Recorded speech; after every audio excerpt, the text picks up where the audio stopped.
And that's our News Mash. Phil, just to wrap up, one thing we haven't touched on is the merger between the police and the traffic force. Do you think that actually had an impact on perceptions of the police? I think it's been an unmitigated disaster for the police. It still permeates through till today. Now, look, some good things have come out of it. If we look at, say, the drink driving campaign, that has changed societal attitudes. The best thing that they could do would be to paint some cars, split it up, and let detectives who should be sorting out crimes sort out crimes, instead of having managers now who are on contracts, who have to meet targets.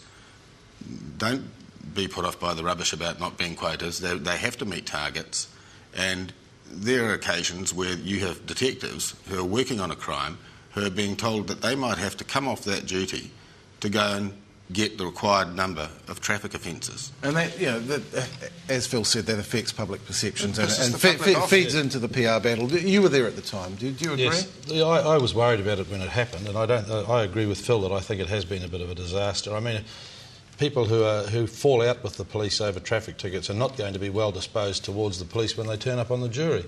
And it's not only that. I mean, I had a jury for a murder case that listened to a trial for 3 weeks and then couldn't agree. And then I ran into a guy in the hardware store a week later who was on the jury, and he said there was a woman on that jury when we went out to select a foreman who said she'd read Joe Karam's book and the police couldn't be trusted, and from that point on she said she wanted to acquit the guy before she'd heard any evidence. So these things are very damaging. That's the world we live in, though, isn't it? Assuming the police are having some PR problems, Dominic, what's the solution? Is it to take a few journalists to the pub?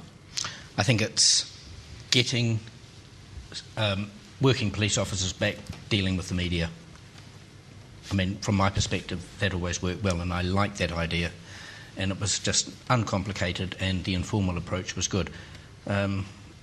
As I was saying, these civilian people that they have now up and down the country cause more problems than good. Would you even train them, the cops, to do these communications duties? Would that work? Possibly. I think so. But, I mean, police, seasoned campaigners like Graham and stuff, they had an understanding of how the media operated, and that wouldn't take too much effort to drill a couple of people to do that sort of thing now. Well, I think we'll have to leave the discussion with that. We've gone some places, and that is our show for this week. Thank you to our panellists, Graham Bell, Dominic Andre and Phil Kitchen, and thank you for watching. We'll be back with Media 7 at the same time next week. Until then, goodbye.